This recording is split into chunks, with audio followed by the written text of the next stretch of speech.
Beautiful beauty.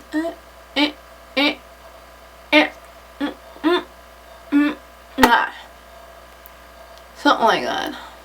Hey gang, this is Merritt. I have come here to chew bubblegum and complain. I'm all out of bubblegum. I've got something in my front pocket for you. Why don't you reach on in my pocket and see what it is?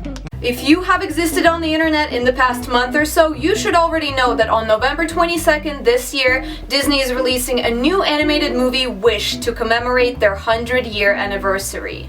Wish is about a 17-year-old girl named Asha living in the Kingdom of Roses, which is ruled by an almighty king, Magnifico, who possesses the magical powers to grant people's wishes. Asha soon learns that Magnifico isn't as benevolent as he might seem at first sight, and only grants his subjects wishes as he himself sees fit. Driven by her acute sense of injustice, Asha makes a wish upon a star, so that all people's wishes could come true instead, without Magnifico's direct intervention. To her surprise, the star actually descends to her from the sky in the form of an adorable, marketable stuffed toy, gifts Asha's sidekick Goat the ability to speak in a low, sexy baritone. My butt found it. And accompanies our heroes on a journey to overthrow Magnifico and grant everyone's wishes fair and square. As a result, when all this wish-granting eventually turns into a fever nightmare from hell, with giant chickens and singing chickens, Asha then wishes she'd be more specific. See what I did there? Now, to give credit where credit's due, there's definitely a few good things to come out of this, right? The palette is pleasant to the eye, the character design is all friendly and fuzzy, they got an all-star cast doing the voice acting. I couldn't name everybody off the top of my head, but I do know they got Chris Pine doing the villain. I believe they even got Guillermo from What We Do in the Shadows on board, and I personally really like the motif of wishing upon a star in reference to Disney's theme song. So I definitely think Wish has the potential of being really successful with younger kids. But if you try and pitch this movie to a more mature audience, you might discover that it actually has a lot of problems. Like, a lot. It is no secret how lately the Disney Corporation has found itself in some pretty hot water, with low box office movies and their stock value hitting a 9-year low. This has been happening for at least a decade now, as Disney has been pumping out more and more sequels, prequels, and soulless live-action remakes, while skimping on the original stories that the older generations have come to love Disney for in the first place.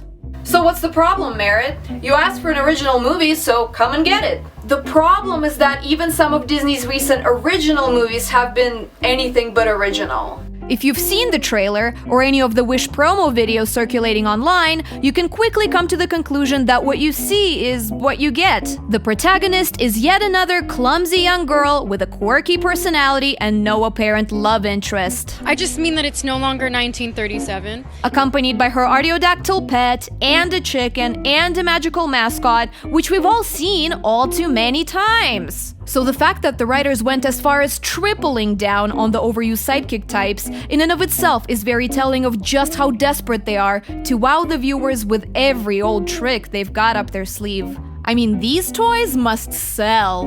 Not to mention that this newfound girl main character personality that Disney inserts into all of their feature films in an attempt to relate to the modern audiences is starting to get old. And I don't want to take credit for someone else's analysis, but I did see this video on YouTube titled Disney's Adorkable Problem, which I will link in the description, and I kind of agree with everything the author has to say. In summary, ever since Tangled came out back in 2010 and was generally well received, Disney never quite stopped capitalizing on the awkward, dorky female characters. Rapunzel, who may have come off as interesting and different at the time in comparison to the traditional Disney princesses, involuntarily became the trailblazer template for countless cookie-cutter heroines to come, and Wish's Asha is no exception. I'm here! Whew, just 1 second. Let me catch my breath. Just look at this clip and tell me you couldn't easily attribute this behavior to Anna from Frozen, Mirabelle from Encanto, Raya, or Moana. Everything about her, from character design to voice acting technique, is just a copy of a copy of a copy. And while, yeah, I get it, attributing fully adult personalities to teenage princesses in Disney's classical era may have been a bit unrealistic, at least they had a distinct personality. But Asha isn't the only thing about Wish that's a copycat. It's in every scene. People have already made so many TikToks pointing out the subtle references that Wish makes to Disney's earlier movies, frame by frame. Dandelion seeds flying off into the sky, leaning on a wishing well, a coop of chickens literally recreating Be Our Guest from Beauty and the Beast. I mean, really, what's up with the chickens? Please don't get me wrong, I don't have anything against piggybacking off of your past successes, but Disney themselves have shown us in the past that this can be done in a way that's actually creative, self-ironic, and not so on the nose. That's right, you already know what I'm about to talk about. Enchanted. I gotta admit, I could be a little bit biased with this one simply because Enchanted is like one of my favorite movies of all time. Frankly, I didn't really see the sequel and I don't really want to, so please don't tell me if it's bad. Stop crushing my dreams. Enchanted was a live-action Disney princess movie that was so meta, but it wasn't a remake. It was a lighthearted comedy that made fun of some of Disney's run-of-the-mill fairy tale cliches, in the context of just how ridiculous these situations could look like when reenacted in our very serious modern reality. She's yours. Don't sing. It's okay. Let's just walk. Can we walk? Wish, on the other hand, isn't even trying to make fun of these tropes, but instead is just shoving the Easter eggs in our face, hoping that the audience is just gonna go, oh my god, I've seen that somewhere. But it's gonna take more than that to impress me.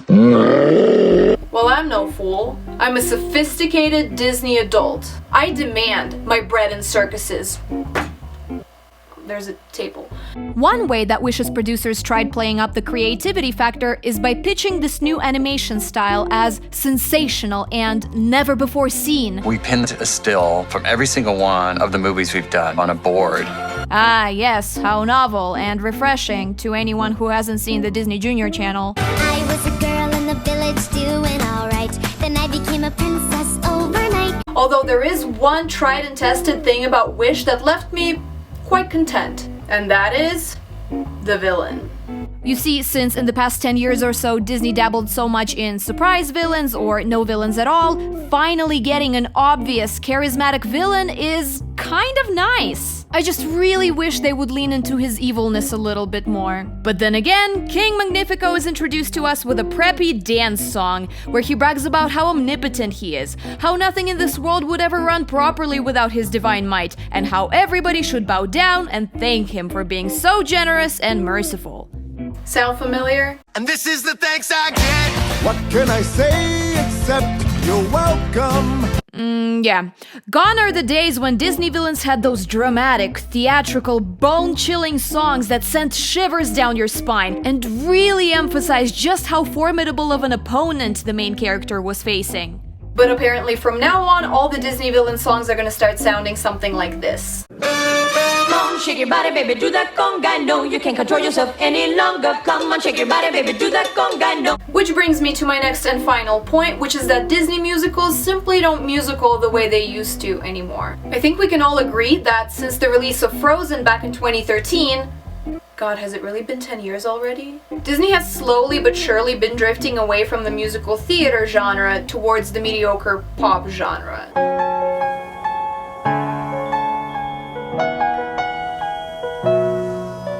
And I don't know if this has to do with the spirit of the younger generation, but I do remember that when I was in middle school, almost all cool progressive kids had some form of familiarity with Broadway or classical music in general. While these days, if Wicked pops up on your Spotify Wrapped, you kind of just get bullied for the rest of your life for being a theater nerd. Although, at the same time, if we take a look at the box office numbers, the opposite actually becomes apparent. Let's take, for example, the movie Coco, which managed to maintain the traditions of folk music and old school theater, and did far better at the polls than the imitations that followed, like Moana or Encanto. Coco got a positive reception across a bunch of demographics, including many that Disney probably didn't expect. Because they stayed faithful to the material without watering it down, Disney failed to recapture that lightning in the bottle, and with Encanto and Moana, they traded it for a far more bland message that was designed to appeal to as many people as possible with washed-out pop culture. And that is exactly why I love Coco so much. Not because it pandered to a more diverse audience, but because it was a one-of-a-kind, authentic masterpiece, the kind that we probably won't see again for a really long time. Now, if I wanted to see a musical that had more of a Mix 100 vibe to it, I think I'd rather go with Taylor Swift's Eras Tour movie. And there lies the issue with Disney's recent releases.